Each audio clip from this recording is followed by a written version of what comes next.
Warning, the following program is designed for casual wrestling fans and is meant purely for entertainment. If you're SAWFT, proceed at your own risk. Viewer discretion is advised. Brother, I'm going run a wild Hulk Hogan. If all I get's a moment, I'll make sure it's an explosion. Cause lately I've been seeing stars trying to kick out on this joy cord. But it's no holds barred, middle fingers like I'm Stone Cold. Hello, I'm Chris Christopherson. On November 8, 1965, the 173rd Airborne Brigade on Operation Hump, War Zone D in Vietnam, were ambushed by over 1,200 VC. 48 American soldiers lost their lives. Severely wounded and risking his own life, Lawrence Joel, a medic, was the first living black man since the Spanish-American War to receive the United States Medal of Honor for saving so many lives in the midst of battle that day. Our friend Niles Harris, retired 25 years United States Army, the guy who gave Big Kenny his top hat, was one of the wounded who lived. This song is his story. Caught in the action of kill or be killed, greater love hath no man than to lay down his life for his brother.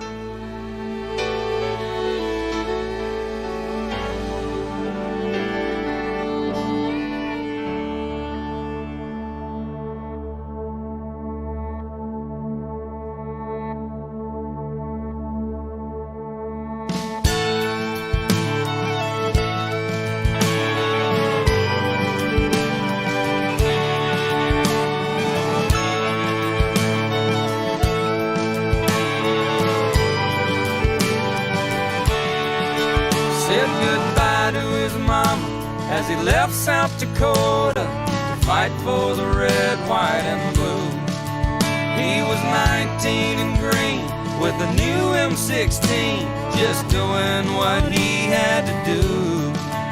He was dropped in the jungle where the choppers would rumble with the smell of napalm in the air. Then the sergeant said, "Look up ahead." Like a dark evil cloud, 1,200 came down on him and 29 more. They fought for their lives, but most of them died in the 173rd Airborne. On the 8th of November, the angels were crying as they carried his brothers away. With the fire raining down and the hell all around, there were few men left standing that day. Saw the eagle fly through a clear blue sky. 1965, the 8th of November.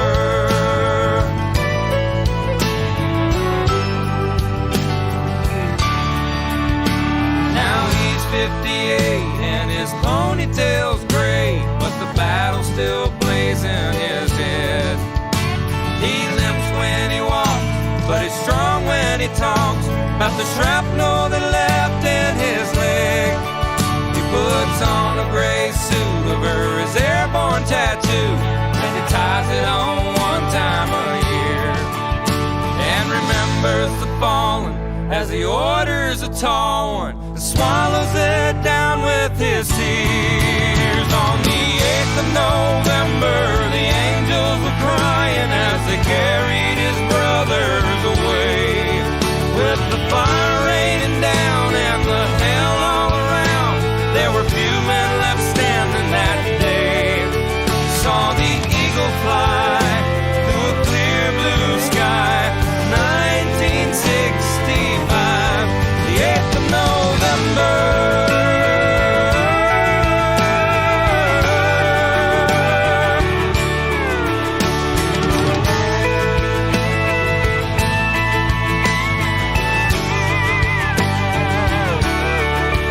Saw the eagle fly through a clear blue sky. 1965. 1965. On the 8th of November, the angels were crying as they carried his brothers away. With the fire raining down and the hell all around, there were few men left standing that day. On the 8th of November, the angels were crying as they carried his brothers away.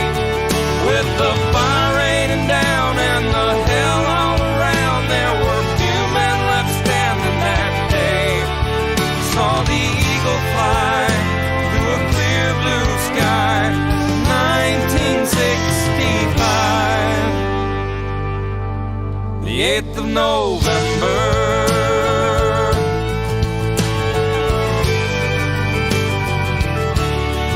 8th of November, 8th of November.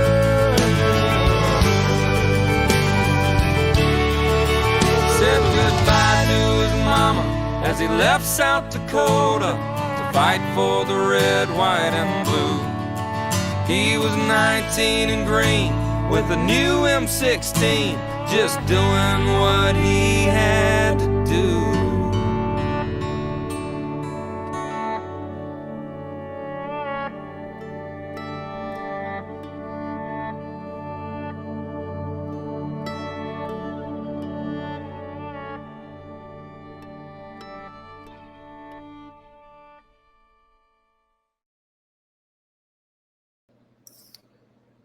All right, what's up, y'all? Thank you for tuning in to another episode of the Slapping Meat Wrestling Podcast. Thanks for putting up for that long intro. It is the 8th of November as I record this, and I've listened to that song probably for the last 15 years. I don't even know how long that album. Obviously, you could tell because it's a Square music video that it's older. I believe that song's about 15 years old. I've listened to that song since the day it came out.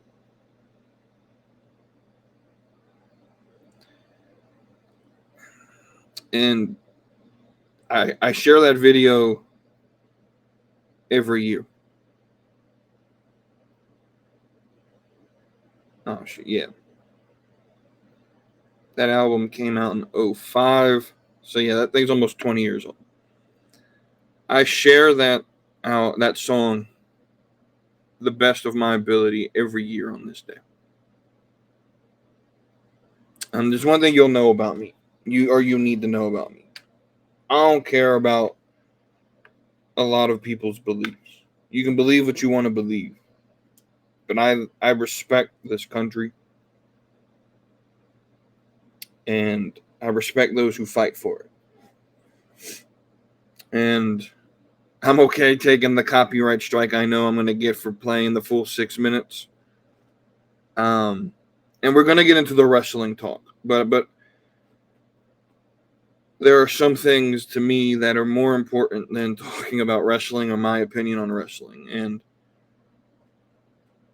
I wanted to share that with y'all. Y'all don't have to listen to it. If y'all skip past it, that's fine. But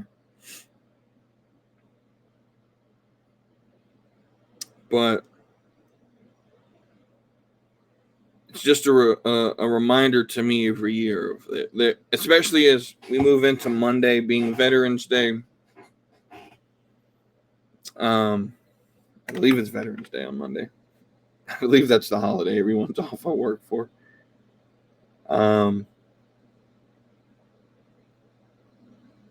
Yeah, especially as we move into Monday being Veterans Day. Just remembering those who died for this country.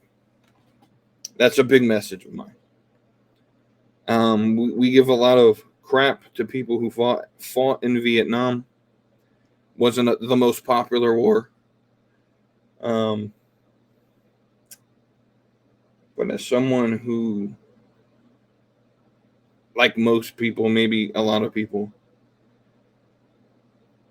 had two grandparents fight in that war. I had an uncle who fought in Desert Storm. I support our military through and through. And I know I've wasted or spent 10 minutes here on this, but that's a message that that I needed to promote. But let's get into the wrestling part of this. And I'm not going to try to keep you guys here long. Not a lot to really talk about. It's a special episode. I told you guys I'd probably get an itch and record something.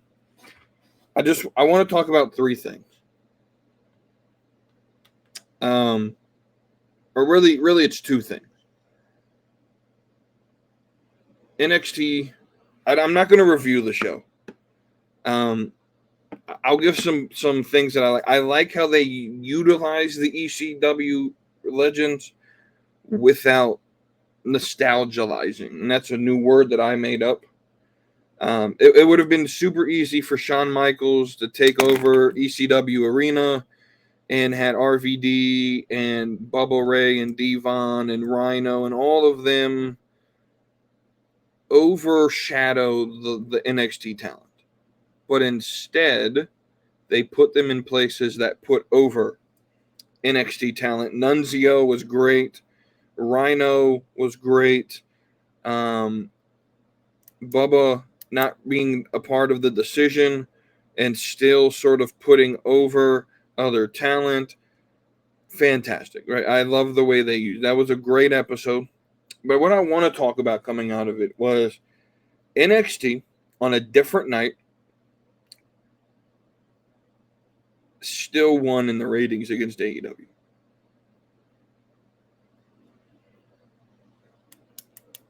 The AEW had the home field advantage and they lost.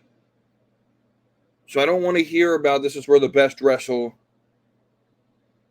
or you can't beat in the ratings the quote unquote developmental talent.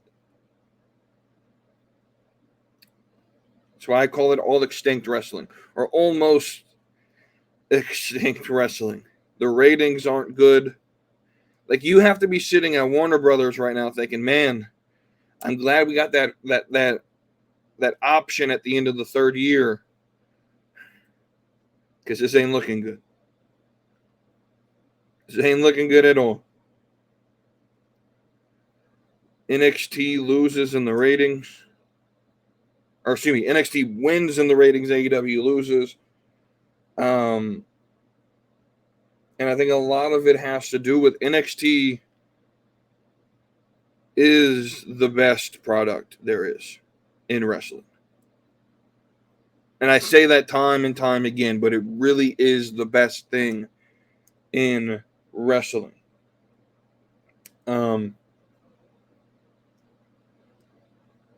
And it is, without a doubt, the best women's division. That women's match was fantastic. You were able to let all 10 of the competitors shine, have their moment, but still have a really good match. Jakara and Lash get involved as part of the show. The rumor is that all of Metaphor is going to be called up, which is fantastic. Fantastic. Because Aura Mensa would be a fresh face. Noam Dar would be a fresh face to the main roster wherever they go. Yeah, man. We're definitely going to get a Zarya versus Jordan Grace match at some point in the future. We're definitely going to get a I think a Stephanie versus Roxanne will happen.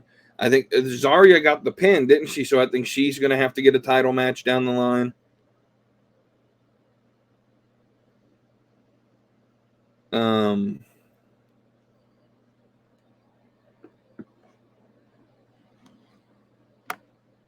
Wesley played I like this heel character. I'll say one thing. Javon Evans, I like him. I think he's talented. I think he's in the wrong company in terms of he doesn't fit what I want to watch. I don't care that he can bounce and flip and all that shit. I just don't care. It's not one of those things that like attract me to want to watch him. I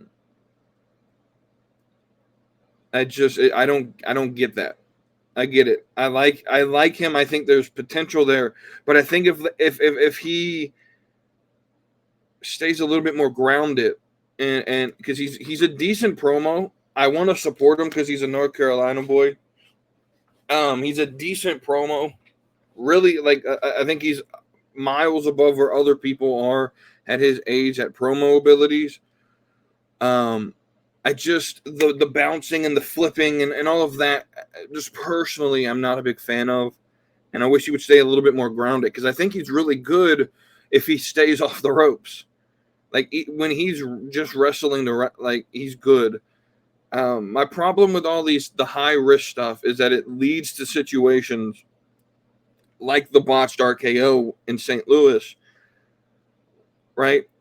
And I think if you could just stay a little bit more grounded, it would benefit him a lot. Just overall, what a good show it was. Story gets told all throughout the night. We had Baddie Mania as the main event. It's a really, really, really awesome division that we have. The little love story with Adonis and Carmen is interesting. See where that plays out. This overall, I'm just concerned with AEW's ratings. That's really what I wanted to talk about in this little part of the show. Is that I'm concerned with AEW's ratings. Like you have no excuse this time, right? Because immediately the excuse is going to be, well, you had to bring out the big guns. Well, obviously, you didn't see how we used the big gun. Because first off, I don't think there's enough nostalgia in Dawn Marie, Bubba Ray, and RVD when Bubba Ray was the only real. They marketed Dawn Marie. They announced her. I don't know if she moved the needle. I don't think Bubba moved the needle that much. I think we kind of figured if you watched the show that RVD was going to be there, but I don't think that moved the needle any. Right? I don't think Nunzio moves the needle. I think, right, and all of them played very minuscule roles on screen. Very minuscule part of the show. Right, so it wasn't like they overshadowed the actual NXT talent. It was very well done. Because if this was done under Vince, I 100% believe that he would have brought back Sandman and he would have brought back, all the old school talents, and we would have the Dudley Boys in a match, and we would have, all of the ECW original things, and it would be highly focused on the nostalgia act rather than getting over the future of the company. And they did a very good job promoting the future of the company against competition. Now, granted, it's 600 something thousand. So it's not the biggest win in the world, right? I think we need to look at that. We still only have about 1 million people who watch wrestling on a generalized basis, right? But yeah, man, a win's a win, and everyone wanted to say, well, because this is what I want to compare. When NXT was on Tuesday and then AEW had to move to Tuesday, right? You guys went from, and I say you guys like I'm on the team. AEW went from, their normal rating at about 700,000 to 300,000. right? NXT went from their normal rating of about 800,000 to about 600,000. And the assumption I would make is that the people who didn't, the seven, the 1 to 2,000 or 200,000 that they lost probably were part of the people watching AEW, right? And so I just on home field advantage, NXT gets the win. On the road, NXT gets the win right now. I think the product's better. I think more people are interested in it. They're confident enough in this branding of NXT to go out and do these things. They announce Iron Survivor's coming back at Deadline, going to Milwaukee. I wish they'd bring another pay-per-view back to Charlotte or closer to me, right? But overall, this was a big dub for NXT. I wish more people watched it. Right? I wish more people watched it. NXT is good if you just get into it.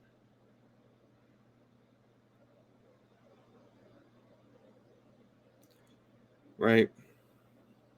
It's good if you actually sit down. So it's just like any other show, right? It's just like any other show. If you join in and you don't quite know the storyline, right? I understand where you could fall off, but NXT does a decent job explaining storylines. I feel like a lot of people just need to jump in and watch the whole thing. Don't think of it as developmental. Understand that you may not know the characters, but that's the point of watching, so that you can get to know the characters. I don't like this reasoning behind like, oh, I can't watch it because I don't know who the characters are. Well, think of any show you've ever watched, and think of any show you've ever watched. The first time you ever watched the show, you didn't know who the characters were. So let me explain this. So I just started watching a show. It's, I think, been 2 seasons now on Peacock, called Based on a True Story. And right, so when I started that show, I had zero idea about what the show was about. I know I saw like 1 or 2 trailers when it was coming out, but I had zero idea who the characters were, zero idea what the storyline was, right? But that's the point of watching, is so that you can continue to go down and learn about characters, right? There's a show, my favorite show on Netflix, Outer Banks. This sort of gets the same sort of critique from the older audience, the older generation, like Gen X and older, of, I turn it on and I just don't understand the show, right? Well, I thoroughly implore you all, if you have Netflix, watch Outer Banks, right? Watch Outer Banks. Great show, right? And the first few episodes may be a little bit rough as you get to learn the storyline and as you get to be introduced to the characters. And I personally think that for those who live away from the East Coast, especially away from the Carolina coast, this show may be a little bit awkward for you to understand. But understand this: the longer you get into the show, and as you start to meet these characters, right, and you get to learn about them, Outer Banks becomes a great show. NXT is the same way. There's a lot of characters who get thrown at you in NXT because Shawn Michaels utilizes a lot of the roster at every episode, right? So you have to pay attention to it. You have to stay consistent with it. You'll be introduced. They'll explain things to you, right? We'll just watch this. If I had to implore you guys to watch one wrestling show a week, it would be NXT. It would be NXT. But let's move on. The last thing I want to talk about is something that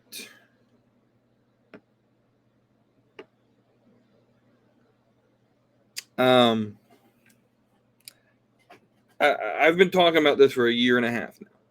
The double standard in the IWC. And this is about Jake Hager, right? This is about Jake Hager.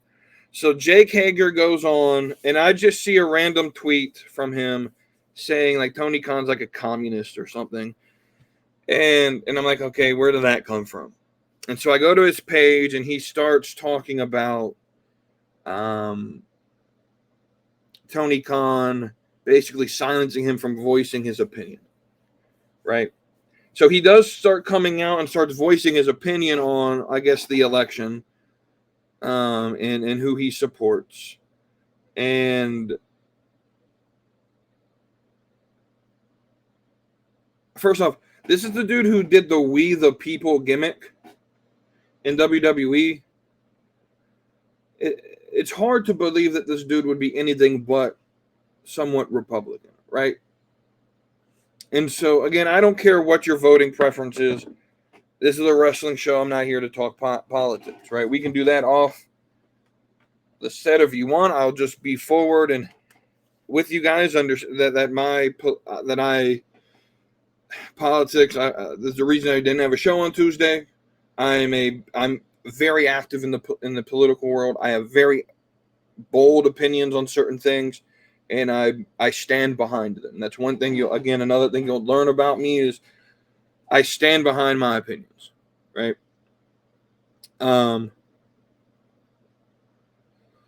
But so he comes out and essentially, supports Donald Trump, following along the lines of like Undertaker and Kane and I think Nick Nemeth. Several other wrestlers have come out and done the same thing, and they get completely blasted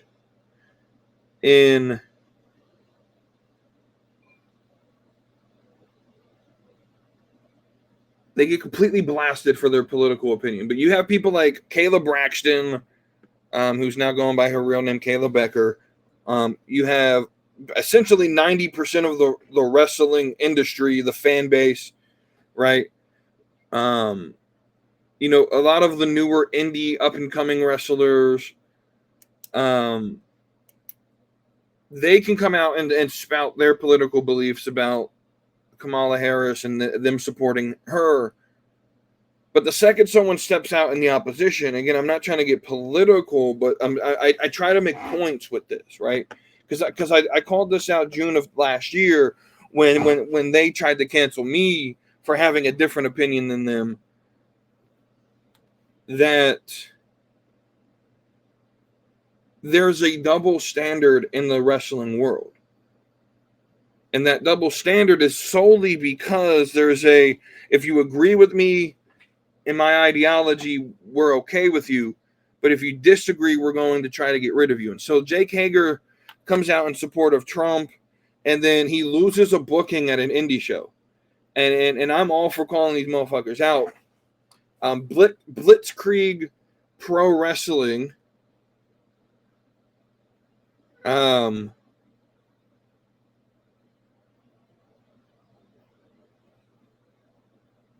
Blitzkrieg Pro Wrestling comes out and states that Jake Hager will no longer be appearing on the December 14th show in Enfield, Connecticut. On top of sponsors no longer willing to work with him, we also just think he's not right for our roster and fans. And to that, Blitzkrieg Pro Wrestling, you have that right. It's your business. Absolutely do what you want to do. But they're just as equally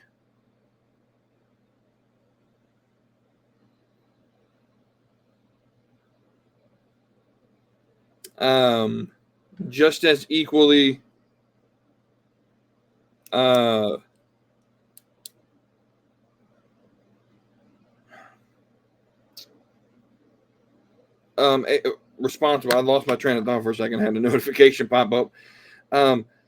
They have the right to remove him from the card if that's what they wish to do, but they're just equally as much getting blasted for this decision.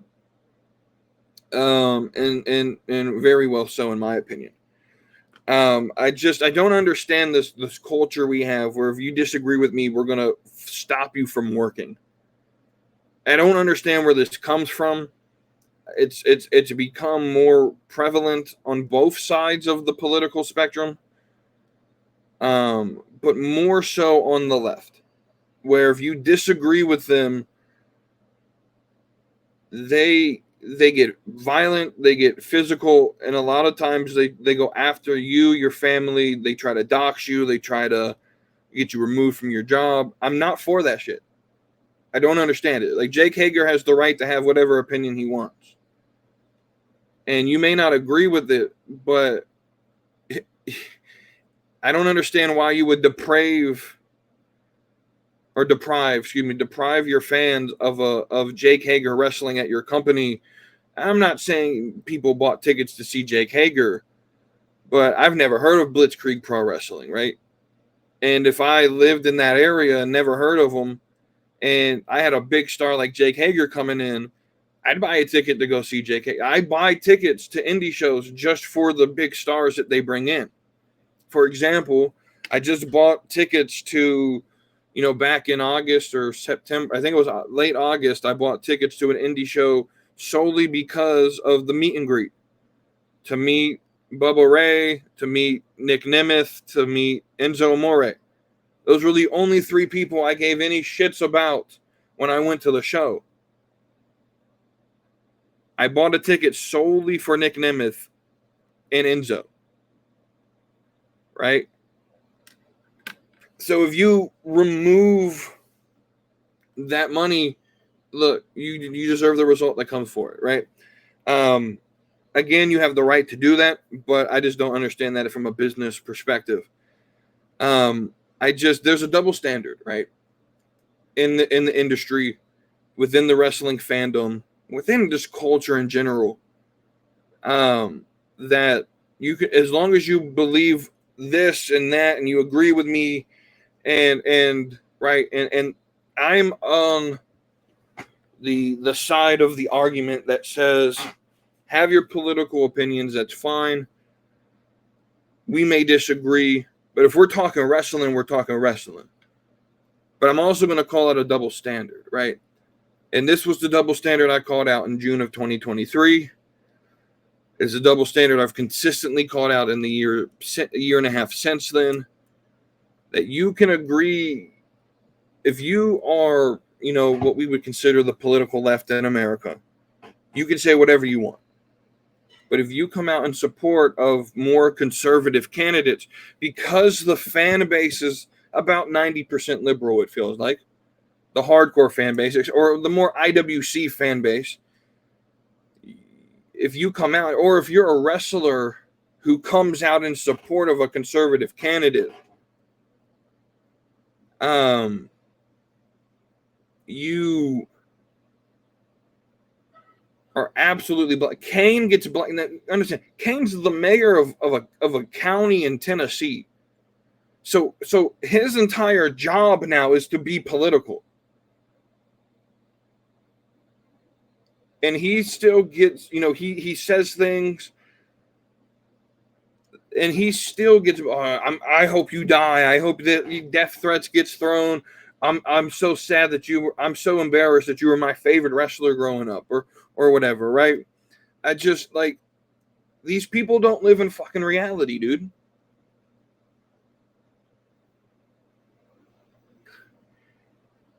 People can disagree with you. That's fine. Y'all can disagree with me. That's fine. We could still talk, hang out, be friends. But you're not going to get me shut up about my opinions. Right? And so I think if you're a conservative wrestling or a conservative wrestling fan or a conservative wrestler, you need to stand up for yourself, right? Because you're definitely very far and few apart. And you have the right to voice your opinion, right? If AJ Francis, Top Dollar, can get online and type whatever he wants about what his political beliefs are, which is fine. He has that right too. Why can't Nick Nemeth? Why can't Jake Hager? Why can't Drake Wirtz? Why can't Jackson Riker? There's a double standard. And I'm not for that shit. Believe what you want to believe. But you have to allow that same grace and that same right to the other people who disagree with you. Because I believe in free speech. 100%. Without free speech, I can't do this. I can't say what I want to say, right? So I believe in free speech, but I believe in free speech for those who disagree with me.